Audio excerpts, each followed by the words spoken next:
So today we have another week of Chronojet reveals, and today we get the cool card that hasn't been announced yet to everyone. But we're going to save it for the last, so if you want to take a look at that, just jump there. We have a lot to talk about, so let's get started. And today we're going to start off with this card that was kind of announced already, that was shown on the anime. And this is Bastion support. So this is the Unrivaled Heavenly Blade Discorder.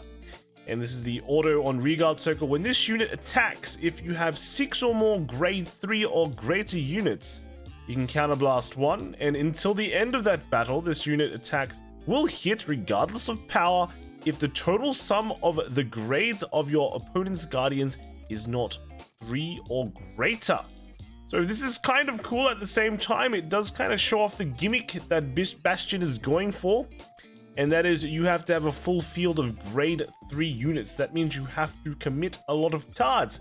And that is not exactly what you want to do all the time. But hey, if some of the payoffs are really, really good, then I don't see why not. This one seems to be quite good. If your opponent gets like an overtrigger, doesn't matter, right? It still hits, your opponent still has to guard, and you feel really good. The cost is actually not that bad too. A counterblast 1 is acceptable, right? So overall, I think it's okay. You know, not something you're gonna play too much of, but at the same time, does this, unless we get some better countercharge engines, you're gonna be running things like Fasado and things like that to be able to, you know, do well in Bastion. But next, we do have another Bastion support, and we have Heavenly Wings of Purity Honitaria. So auto, when this unit is placed on the Vanguard circle, if you have a Vanguard with Bastion in its card name, and counterblast 1 and choose up to 1 grade 3 card from your hand and call it to the Vanguard circle. So if you call the card and you have 5 or more units, you draw a card, and then that's not bad. It helps you fulfill that problem where you want to fill out your whole field of grade 3s.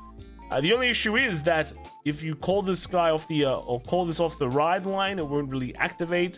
I think people are already drawing comparisons over, is this better than Alden? But, you know, let's kind of read the second effect. So the second effect is continuous Vanguard circle. During your turn, if you have 6 or more units, this unit gets boost.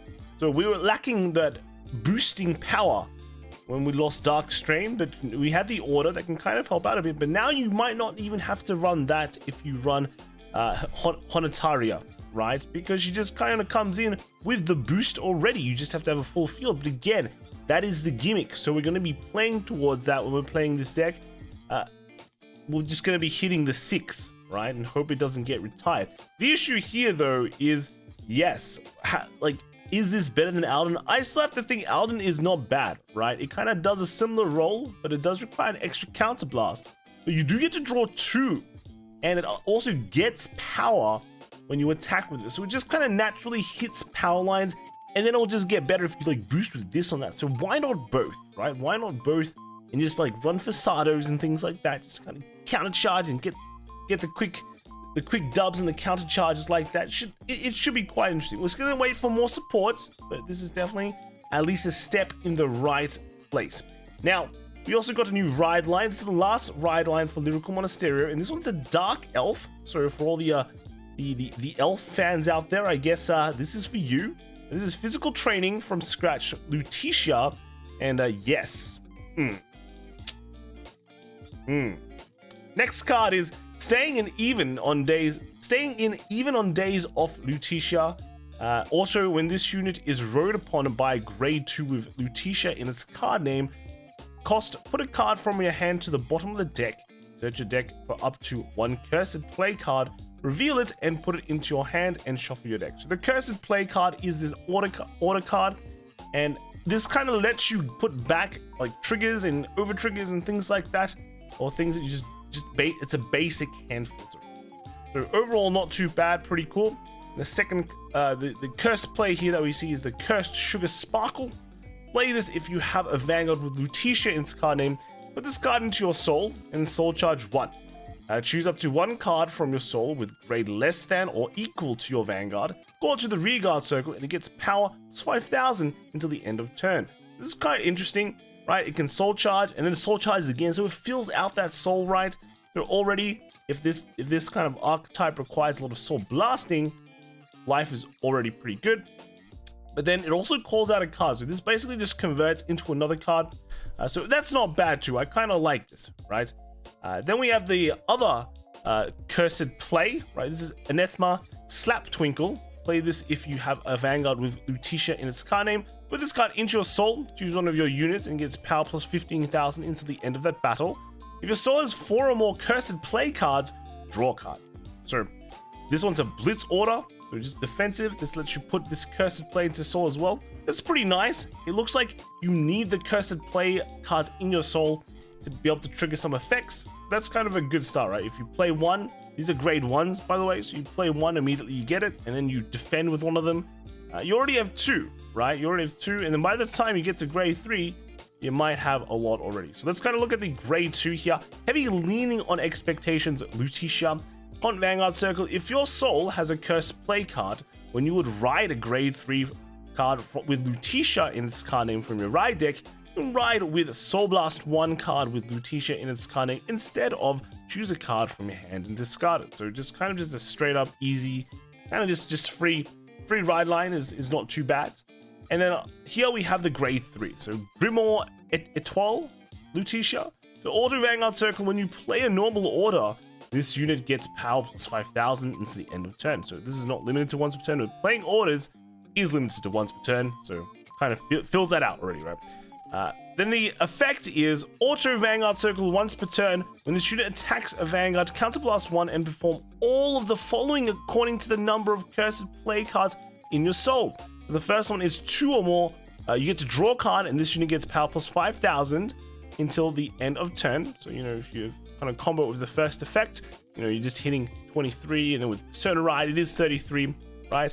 And the second one is just if you have 4 or more Cursed Play cards in your soul, at the end of that battle, discard a card from your hand and stand this unit, and it gets drive -1 until the end of turn. So it's just a restander, right? It's a restander if you have the 4 Cursed Plays, and I kind of just talked about how you can pull that off not badly, right? Because they're at grade 1. The orders can be played immediately from grade 1, so you can just do it. And then we have some support for the Lutetia line. We've got Overflow Happiness Nostria. And this is auto when this unit is placed on the rearguard circle. If you have a Vanguard with Lutetia in its card name, look at the top 3 cards of your deck, choose 1 card from among them, put it into your soul, and put the rest on the bottom of your deck in any order. So ideally you do hit one of those Cursed Plays and just kind of speed up the process. Basically just adds more soul, right? And then the second effect is auto rearguard circle. When this unit attacks, if your soul has 2 or more Cursed Play cards, this unit gets power plus 5,000 until the end of that battle. If your soul has 4 or more Cursed Play cards, this gets power 15,000 instead of 5,000. So just kind of a nice beater and helps you build up your soul for being a triple R, which is kind of weirdly costed, but we'll see. We'll see. Anyway, we're here for something. We've all been waiting for it. What is this new card that Chronojet is getting? And that is this crest. So what is this crest? We're not too sure by myself. But anyway, let's kind of just read it and talk about it. So the title of the crest is Chronojet Dragon, and the first effect is Quant. You can stride and cannot ride any grade 3 or greater cards without Chronojet in its card name. And the second con is the original power of your grade 3 cards with Chronojet in their card names becomes 13,000, including heart cards. And then the third continuous effect is during your turn, if you have a grade 3 or greater Vanguard with Chronojet in its card name, all of your front row units get power plus 5,000 for each face-up cards in your G-Zone. And then lastly, the last auto effect is at the beginning of your battle phase, choose up to 1 of your grade 3 or greater rear guards and increase or decrease its grade to 0. So, what is this? It basically gives you a bunch of buffs, right? It allows your Chronojet Dragon, who is normally 11k, now become 13k to compete with the big boys. Yes, but the crazy ones, I think, well, the first one just unlocks stride for you. But the third effect is actually bonkers, I think. So during your turn, if you have a grade 3 or greater Vanguard of Chronojet in its card name, all of your front row units get plus 5,000 into the end of face, for each face-up card in your G-Zone. So if you have like 6 face-up cards in the G-Zone, they get plus 30,000. That can scale pretty insanely. And we actually don't really know how we get this card. I'm assuming we just get it. You know, if we flip up our Chrono Dragon or something like that, it just goes, hey, you got Chronojet Dragon, get that crest. It is called a crest. And just put it somewhere, and when you get your Chronojet, you know, this is what your Chronojet becomes. And I'm guessing that, though I just don't 100% know, right? There is kind of, I think there's some precedent for that. Way back in the collab sets, where you can, you had like Monster Box or something like that with the Monster Strike stuff. So this might be something similar, where you can just get this crest and kind of just dominate overdress format, right? But I think the key question that a lot of people are thinking right now is, can we use this?